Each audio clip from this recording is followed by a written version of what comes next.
Hey guys and gals, you motherfuckers ever think about how strange it is that Carl Sagan and Albert Einstein and Socrates are the same species as Rick Santorum and Sarah Palin and Snooki? You ever think that's funny? You ever just stand back and look at that and say, I do, occasionally, every now and then. What do you guys suppose the whole of humanity is closer to? Carl Sagan or Snooki?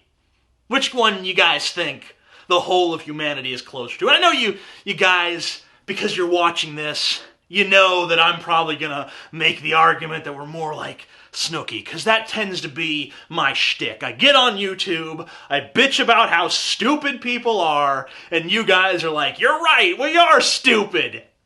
Well, of course, when you give it the thumbs up, you're not thinking about how stupid you are. You're thinking about how stupid all the people you fucking hate are.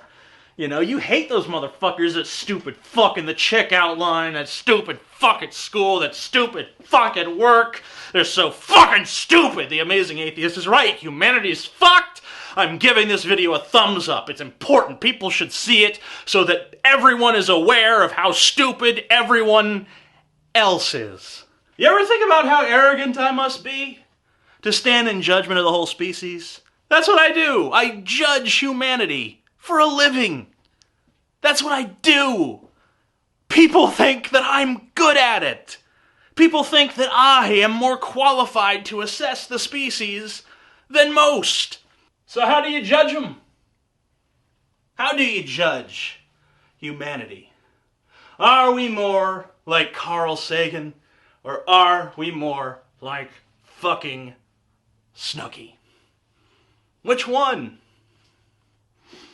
You ever notice that when you judge a person, you always judge them by the worst things they've done? Surely you've noticed that. Surely you noticed that if a person saves 100 lives, and then they kill one person, that person is a murderer. We put them in prison. We hate them. Everything they did before was a lie because they killed that one person. But if we were utilitarian, if we just went by the raw fucking numbers, if we just looked at the arithmetic, we'd still say, well, that's still a net gain of 99. You're more good than evil, so you're free to go. Until you kill 100 more people, then the sheet's not so balanced anymore.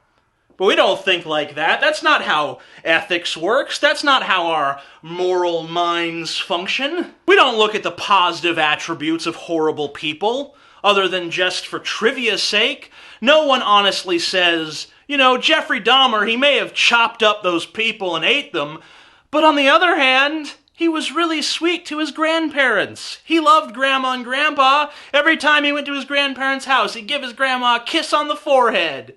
That's the way we judge individuals. We judge them by the worst thing they've ever fucking done that we know about.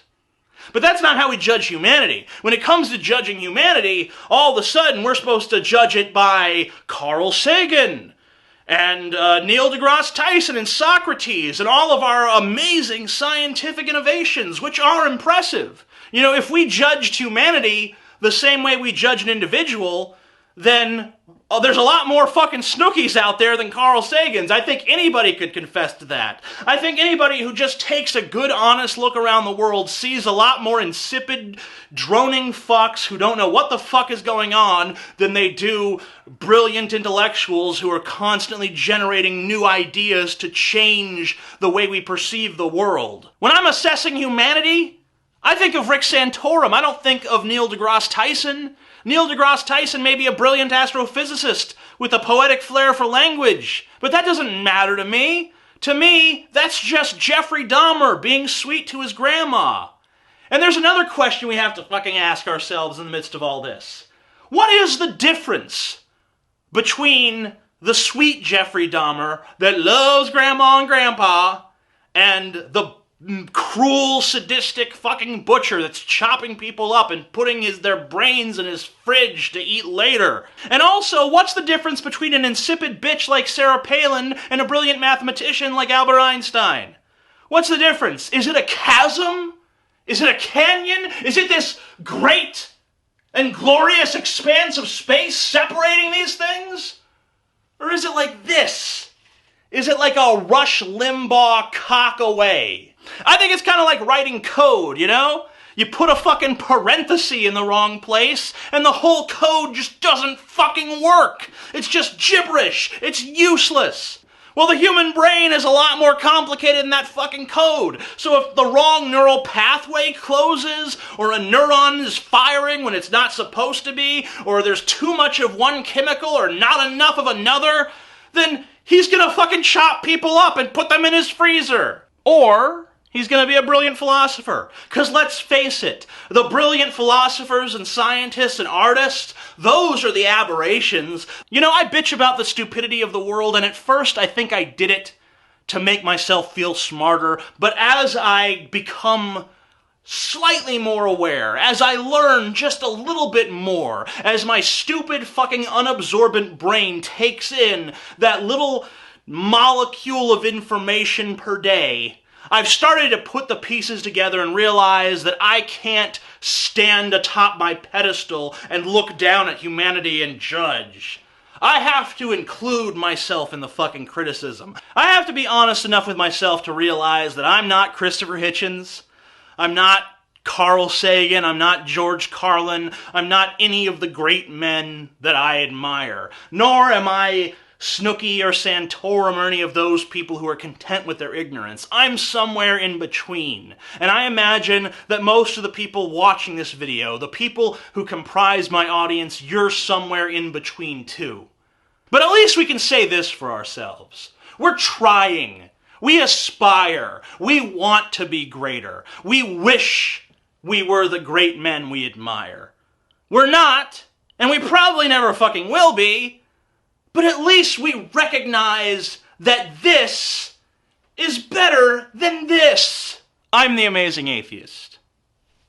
So in my last science stuff video, I talked about some clever researchers who decoded internal imagery using brain scans of voxels in the visual cortex and a computer program that interpreted these scans.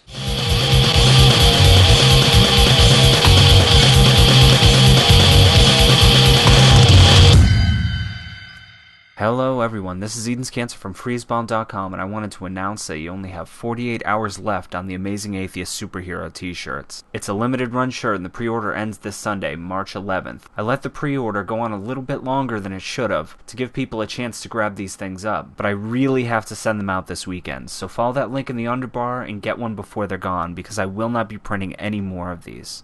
Thanks for your time, and thanks for watching.